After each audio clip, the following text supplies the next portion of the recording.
केंद्रीय गृह मंत्रालयान बिरेस्तारा अखिल भारतीय इमाम संघटनेचे मुखेली दोतोर उमर अहमद इलियासी हांकां Y+ ग्रेड सुरक्षा दिवपाचो आदेश दिला। 22 सप्टेंबराक RSSचो मुखेली मोहन भागवता आनी इलियासी हांचे मदीं जाल्ले बसकेंत उमर अहमद इलियासी आनी भागवताक राष्ट्रपिता म्हणिल्ल्यान कांय लोकांनी उमर अहमद इलियासींचेर खर तिडक उक्तायली। तांकां जिते मारपाच्यो धमक्योय मेळटाल्यो।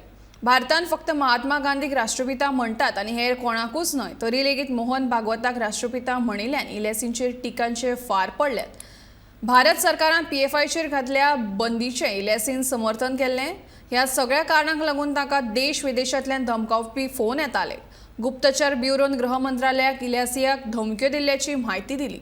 उपरांत मंत्रालयान इलियासीक Y+ श्रेणीची सुरक्षा दिवपाचो आदेश दिलो। पहली मर्तबा वो किसी मस्जिद में आए हैं। वो राष्ट्रपिता हैं इस देश के, राष्ट्र ऋषि हैं। मोहन भागवत जी के यहाँ आने से मुझे लगता है कि एक अच्छा संदेश जाएगा।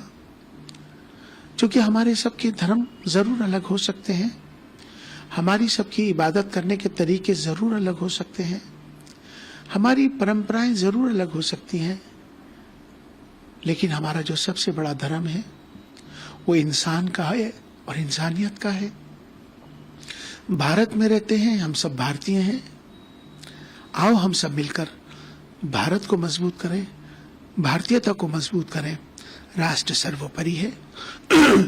इसी पैगाम को आम करने की जरूरत है। मैं समझता हूं कि चूंकि जब से 22 तारीख से 22 अक्टूबर से 22 सितंबर को हमारे परमादरणीय मोहन भागवत जी का आगमन मेरे यहाँ हुआ था, तभी से लगातार मुझे देश विदेशों से धमकियां मिलती रहीं।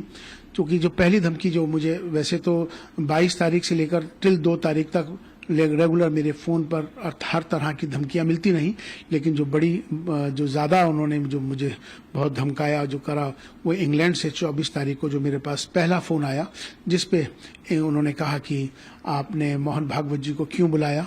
दूसरा उनका कहना था कि आपने मोहन भागवत जी को राष्ट्रपिता का, राष्ट्र ऋषि का जो शब्द आपने उनके लिए जो बोले हैं, सम्मान दिया है, वो क्यों बोले हैं, और अब आपको इससे अपनी माफ़ी मांगनी होगी और अपने इस शब्दों को वापस लेना होगा। तब मैंने उनसे सभी टेलीफोन्स पर एक बात साफ तौर पर वाज़ेह कर दी कि ना मैं माफ़ी मांगने वाला हूं और ना ही मैं अब अपने शब्द राष्ट्रपिता वाले वापस लेने वाला हूं।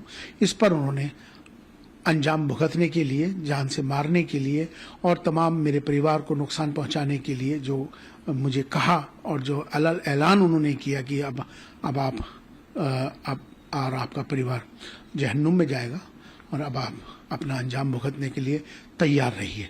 तो मैं ये बताना चाहता हूं कि ना मैंने गलती की थी कि जिससे कि मैं अपने माफ़ी मांगूं, और दूसरी बात यह है कि मैंने उनको राष्ट्रपिता बोला है, मैं अपने शब्दों को वापस नहीं लूँगा। मैं आज उस पर कायम हूँ, क्योंकि ये जो मैंने उनके लिए बोला ये मेरा अपना निजी भाव, ये मेरा निजी उनके लिए सम्मान था।